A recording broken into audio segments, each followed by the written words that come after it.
Sementara itu, rekonstruksi kasus penyekapan dan penganiayaan berat yang dilakukan tersangka Taufik Hidayat kepada gadis YT menampilkan 21 adegan dari 3 TKP utama. Tersangka terbukti melakukan kekerasan menggunakan helm, kaki meja besi, dan golok. Sementara dugaan kekerasan seksual masih dalam tahap pendalaman polisi. Gelar perkara, rekonstruksi sudah berjalan dengan baik, lancar, dan alhamdulillah tidak ada penolakan dari tersangka dan tersangka mengakui semua perbuatannya di 6 TKP. Perlu dijelaskan rekan-rekan bahwa dari 6 TKP yang kami rekonstruksikan dan kita sudah sepakati bersama, yang kita rekonstruksikan adalah 3 TKP. TKP 3, 5, dan 6. Demikian rekonstruksi yang sudah berjalan lancar. Kemudian nanti kita tindak lanjuti dengan penandatanganan berita acara rekonstruksi yang semua pihak menandatangani berita acara tersebut. Karena 3 TKP itulah yang menjadi sentral poin penting terjadinya penganiayaan dan penyekapan. Kalau TKP 1 dan 2 memang terjadi, 1 belum, yang kedua masih ya penganiayaan ringan, tampar-tampar, itu aja lah. Tapi mulai TKP 3, 5, dan 6 di situ mulai terjadi penganiayaan berat.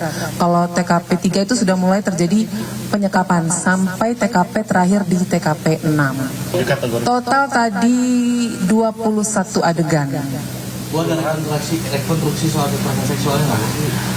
Saat ini belum ada dan itu masih dalam proses. Tadi kita sudah diskusi bersama dengan Pak Jaksa dan LPSK, dan di situ sudah kita ada kesepakatan bersama untuk kita tetap mendalami dan mencari bukti-bukti, dan bila ada kita akan mempersangkakan penambahan pasal terhadap pelaku. Jadi tidak usah takut.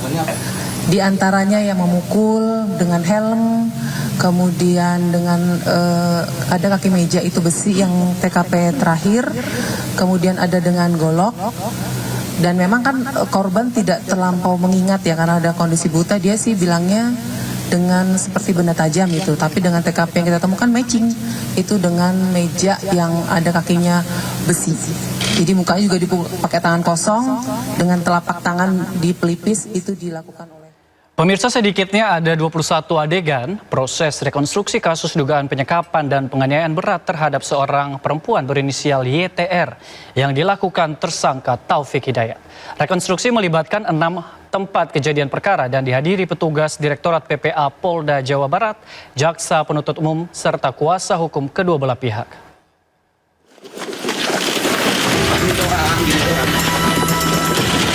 Direktorat Perlindungan Perempuan Anak dan Perlindungan Perdagangan Orang Polda Jawa Barat menggelar rekonstruksi kasus penyekapan dan penganiayaan yang dilakukan tersangka Taufik Hidayat. Dalam rekonstruksi ini melibatkan 6 tempat kejadian perkara dengan memperagakan 21 adegan penyiksaan.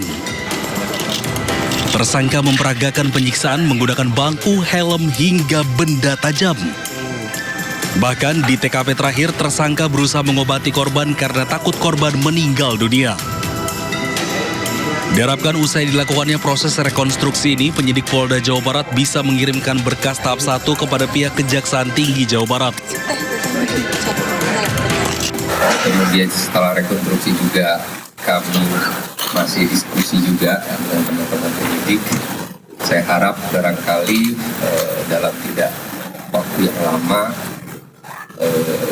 penyidikan ini bisa kemudian dilanjutkan dengan pengiriman berkas tahap 1 kepada kami Kejaksaan sebagai jaksa peneliti untuk barangkali sama-sama lagi nanti kami jaksa peneliti dengan penyidik untuk berkoordinasi dan mendiskusikan jalan seperti itu. Sebelumnya penyidik juga sudah meminta keterangan tambahan dari korban. Total 25 saksi sudah diperiksa termasuk korban dan saksi ahli. Selain kasus penyekapan dan penyiksaan sadis, Polda Jawa Barat ternyata juga menerima laporan perampasan motor dengan Taufik Hidayat sebagai terlapor. Perampasan motor terjadi saat Taufik Hidayat bekerja sebagai penagih utang. Dari Kota Bandung, Jawa Barat, Yuan Pangestu, iNews melaporkan. Sementara itu pemirsa, YTR, korban penyekapan yang masih dirawat intensif di rumah sakit, berharap pelaku diganjar hukuman seberat-beratnya. Alhamdulillah senang sekali, terima kasih Pak Kapolda sudah ngebantu saya.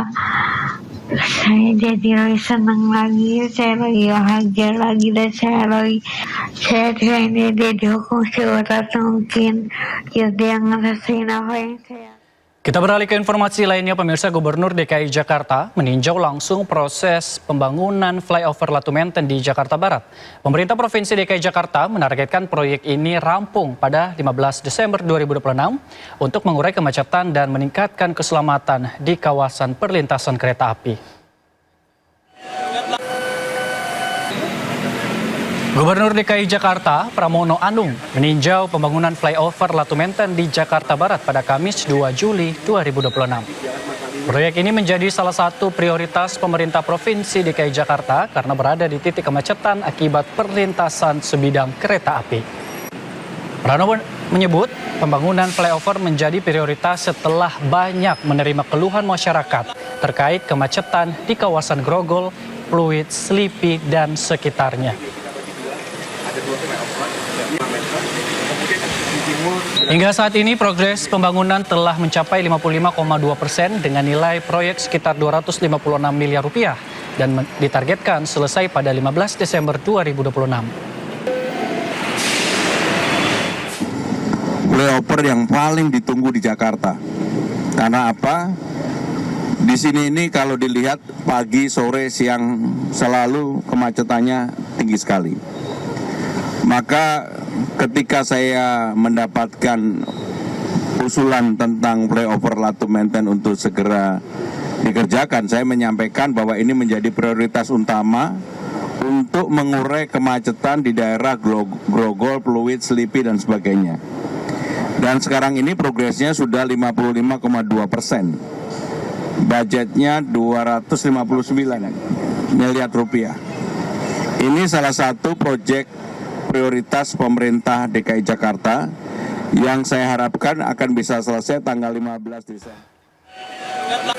Anggota DPRD DKI Jakarta Hardianto Kenneth mengatakan pembangunan flyover berawal dari aspirasi warga yang disampaikan saat reses.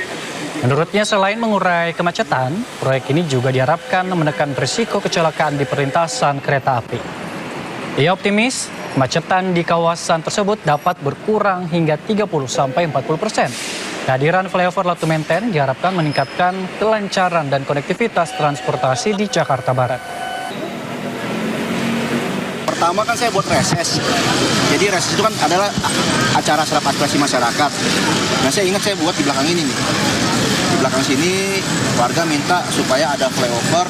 Sebenarnya bukan flyover, gimana caranya bisa mengurai kemacetan di pintu kereta ini. Nah, saya diskusi akhirnya menemukan solusi, berarti harus dibangun flyover.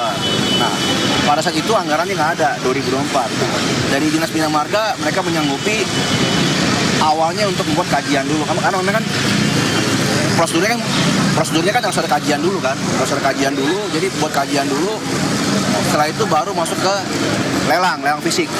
Nah, lelang fisik, sosialisasi dan lain-lain. Nah, pada akhirnya ya adalah pembangunan.